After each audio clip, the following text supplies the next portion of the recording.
Bonjour à tous. Dans la précédente vidéo, nous avons vu qu'un magma était composé d'un ensemble et d'une opération qui peuvent être totalement quelconques, et la question qui se pose maintenant, c'est quelles propriétés supplémentaires pourrait-on rajouter à notre magma pour le rendre un peu plus intéressant à étudier? Eh bien, c'est ce que nous allons voir dans cette vidéo. Je vais vous présenter un certain nombre de propriétés, de conditions que l'on peut rajouter à la définition de notre magma pour en faire une structure algébrique un peu plus élaborée. Et la première chose dont je voudrais vous parler, c'est de notre opération. Et d'ailleurs, je voudrais ouvrir une petite parenthèse tout de suite à propos de l'opération, parce que cette étoile, je l'appelle donc depuis les deux précédentes vidéos une opération. Or, il faut savoir qu'en mathématiques, il existe un nom un peu plus savant pour désigner une opération. Il s'agit d'une loi de composition interne. Alors, qu'est-ce que ça signifie une loi de composition interne ? Eh bien d'abord, une loi, tout simplement, c'est une règle de fonctionnement. Je vous rappelle que le principe d'une structure algébrique, c'est de prendre un ensemble et lui rajouter des règles de fonctionnement. De composition, parce que notre opération étoile, elle prend deux éléments pour les composer ensemble, elle prend deux éléments et les compose ensemble pour obtenir un autre élément. Et interne, parce que tout ça, ça reste en interne dans l'ensemble E. Quand on prend deux éléments de l'ensemble E, qu'on les compose ensemble avec notre étoile, eh bien ça donne un troisième élément qui est toujours dans l'ensemble E, on reste à l'intérieur. Donc c'est bien interne. Voilà, alors ça c'est le nom un peu savant qu'on donne aux opérations. Dans la suite, des fois j'utiliserai encore le mot opération, des fois j'utiliserai ce nom-là de loi de composition interne. Donc voilà, vous savez que ça veut dire la même chose. Alors venons-en maintenant aux propriétés des magmas que je voulais vous présenter. La première de ces propriétés, elle s'appelle la commutativité.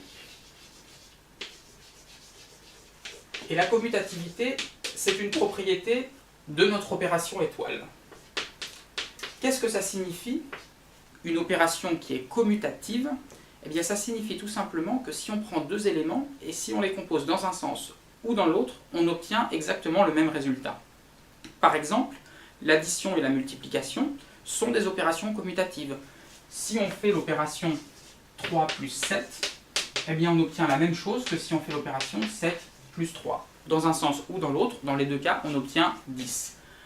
En langage mathématique, dans le cas général d'un magma quelconque, la commutativité, ça s'écrit de la façon suivante.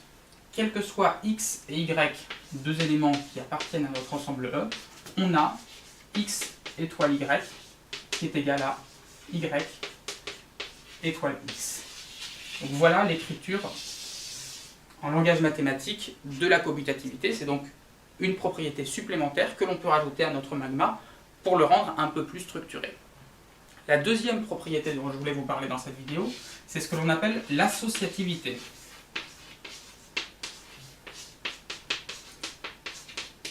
Et l'associativité, c'est une propriété qui nous dit que l'on peut composer à la suite plus que deux éléments de notre ensemble. Si on prend par exemple toujours l'exemple de l'addition, il est tout à fait possible d'écrire le calcul 1 plus 2 plus 3. Ça ne choque personne de voir cette écriture. Or, si on se rappelle de la définition d'une opération, d'une loi de composition interne, eh bien ça compose seulement deux éléments ensemble, et non pas trois à la suite. Pour être parfaitement rigoureux, on devrait donc mettre des parenthèses et écrire par exemple 1 plus 2 plus 3. 1 plus 2 ça donne 3, plus 3 ça donne 6. Mais on pourrait aussi écrire 1 plus, entre parenthèses, 2 plus 3, de la façon suivante. Ici, on fait d'abord 2 plus 3 qui donne 5, puis on ajoute 1 ensuite, et on obtient toujours 6, le résultat est le même. Une opération associative, c'est une opération qui vérifie cette propriété, c'est-à-dire que, quelle que soit la façon dont on met les parenthèses, on obtient toujours le même résultat. Autrement dit, quand on écrit plusieurs opérations en enfilade, eh bien, on n'est pas obligé de mettre de parenthèses, on les met toutes à la suite sans aucun problème. Et en langage mathématique, l'associativité, ça s'écrit comme ça. Quels que soient x, y et z, qui sont trois éléments de notre ensemble E, on a x étoile y, entre parenthèses, étoile z, qui est égal à x étoile, ouvrez la parenthèse, y étoile z. Dès lors qu'une opération vérifie cette propriété de l'associativité, eh bien ça signifie que on peut composer plus que 2 éléments à la suite, sans aucun problème, sans être obligé de préciser où sont les parenthèses. Enfin, la troisième propriété dont je voulais vous parler, et c'est la dernière, c'est l'existence de ce que l'on appelle un élément neutre. Alors, un élément neutre, qu'est-ce que c'est? Eh bien, je vais tout de suite vous donner un exemple pour bien comprendre ce que c'est. L'addition, par exemple, possède un élément neutre, et son élément neutre, c'est le nombre 0. Pourquoi 0 est l'élément neutre de l'addition? Parce que si on ajoute 0 à n'importe quel nombre, ça ne le change pas. 17 plus 0, ça donne toujours 17.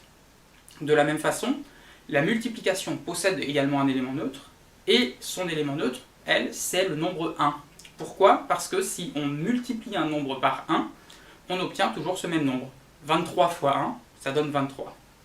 Eh bien, dans le cas général, un élément neutre, eh bien, c'est un élément qui appartient à notre ensemble E, et qu'on note en général avec un E minuscule, et qui vérifie cette propriété, c'est que si on le compose à n'importe quel autre élément, eh bien, ça ne change pas cet autre élément. Autrement dit, quel que soit x un élément de E, on a x étoile E, qui est égal à E étoile x, et qui est égal à x. Donc autrement dit, si x on le compose avec E, dans un sens ou dans l'autre, on obtient toujours x.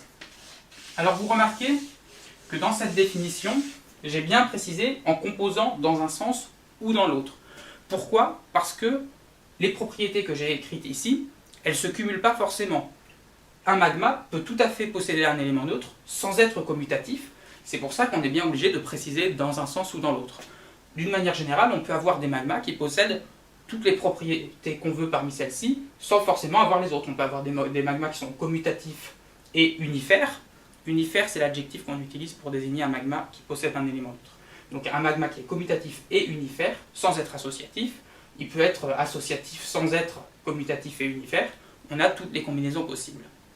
Et en particulier, eh bien, dans la prochaine vidéo, nous allons aborder le cas des structures algébriques que l'on appelle les monoïdes.